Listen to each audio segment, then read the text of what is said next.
The strange thing about money is the more we become attached to it, the more it eludes our grasp.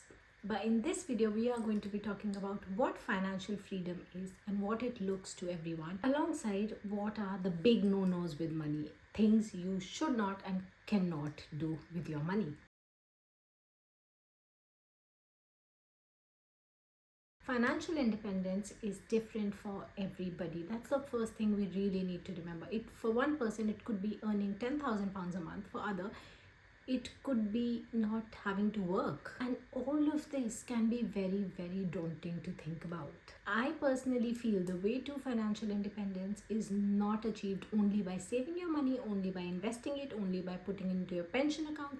It is actually by making more money. It's actually achieved by making smarter financial decisions and avoiding a few mistakes along the way. The first thing and the most important thing, don't let your money sit in your bank and collect dust. It is so important. The X amount today is not going to be the X amount tomorrow, which means your money will be affected and hit by inflation.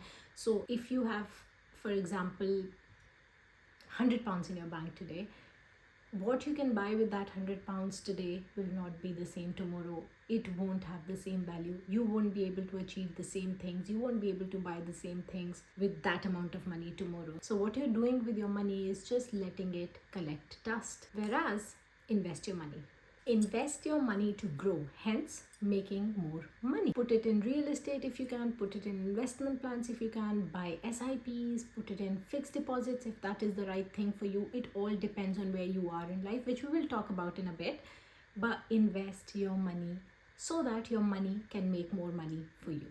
Which brings us to the second point. Know your financial situation. See it for what it is without the rose tinted glasses. Do not think if somebody is able to do something, you also can, because everybody's financial situation is different, even if they are on the same salary, even if they have the same income every month. The best way to do is take a piece of paper, put down your exact income on it after taxes. Divide your income into 3 categories. First one, the bare minimum, the necessities. So your rent, your food, your travel, your internet bill, the things that cannot be avoided. Your phone bill. In the beginning of your career, that should be 50% of your salary. It should never be more than, ideally it should never be more than 30 to 40%, but in the beginning we can expect it to go as high as 50%. The next 30 can be your wants. So holidays you want to go, eating out, parties, everything, shopping, everything that you want can go into that category, and the last 20 should go into your savings. However, as soon as you start making more money, as soon as you get an increment, this whole percentage should remain the same for your base salary, but the additional amount you earn, everything will change there. Now imagine you're earning 100 more. Out of that 100, only 10 to 20% should go in upgrading your lifestyle. So which means the first point, which is your necessity. So a better home. 20 to 30% can be put down into your wants. So the things you want, you can go for a bigger holiday, better holiday. Only 20 to 30% of that 100, not the whole, of that 100 additional. And the last 50 to 60% now of this 100 should go into your investment. So every time you have an increment, this is what you should follow on the increment. The base will stay the same. And also it's so important. And our third point is know the difference between asset and liability. In simple words, asset is something that makes you money and liability is something where you lose your money. For example, putting your money in stocks, asset. Putting your money in investment plans, asset, because over time it's going to generate you more money. But buying a car, buying designer bags, it is all a liability, because as soon as you walk out, your thing, your material has already depreciated in value. And whilst buying all of these things is not wrong, and everyone should have nicer things in life, but you should also know at which stage you are in life and what is more important. In your early 20s, early 30s, it's more important for you to build a larger wealth. Number 4, let's talk about better ways of making more money. Number 1 is investments. No brainer. Put your money in an investment, it will keep generating you money. The earlier you start, the better, because investment works on compound interest. So your principal amount changes every year.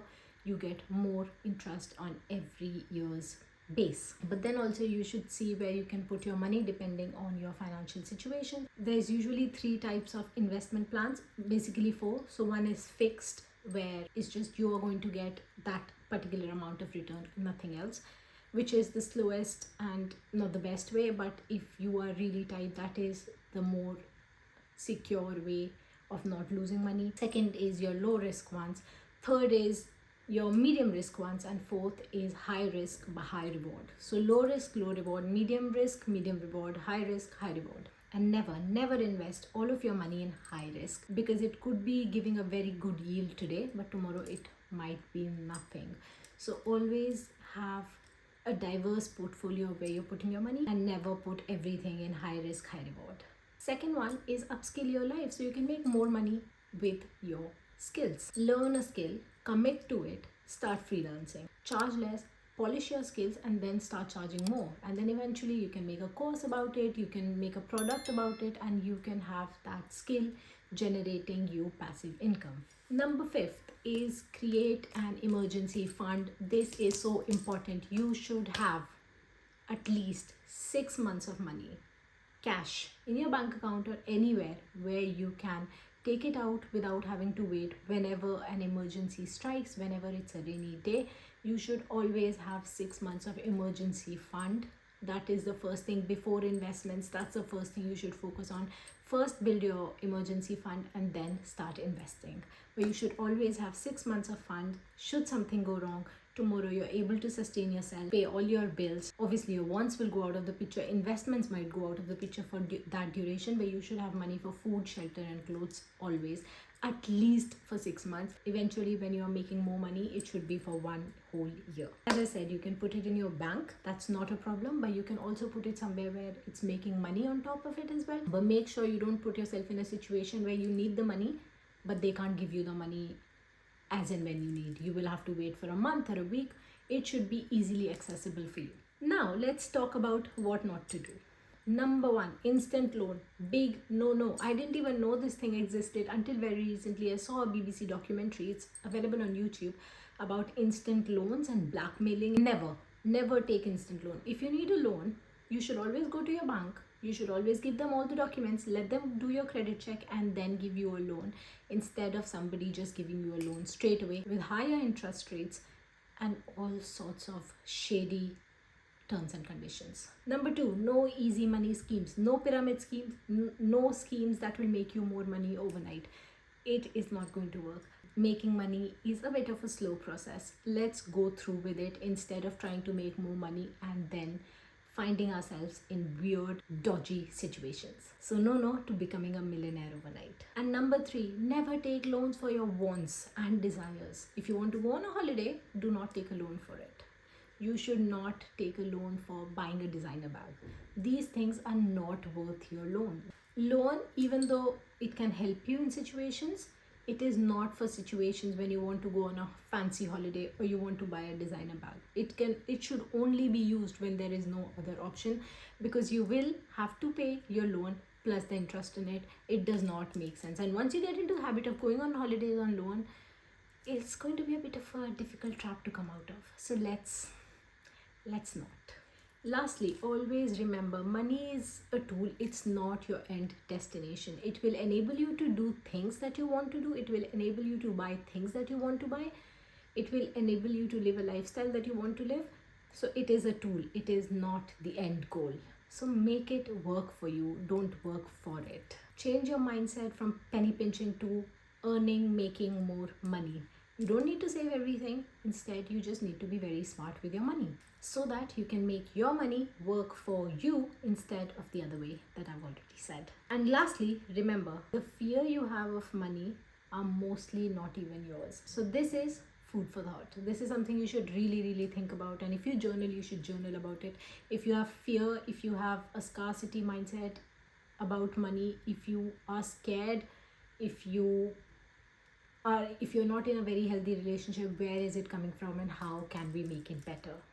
But yeah, these are the top 5 habits and 3, I think, no habits that we should follow around money. And this could be a starting guide to making more money in your 20s and early 30s. If you enjoyed the video, don't forget to smash a big thumbs up. Comment down below if you have any tips and tricks about how smartly you can manage your money and make your money work for you. If you'd like to stick around, don't forget to subscribe to my channel below, and I shall see you very, very soon. Thanks for watching.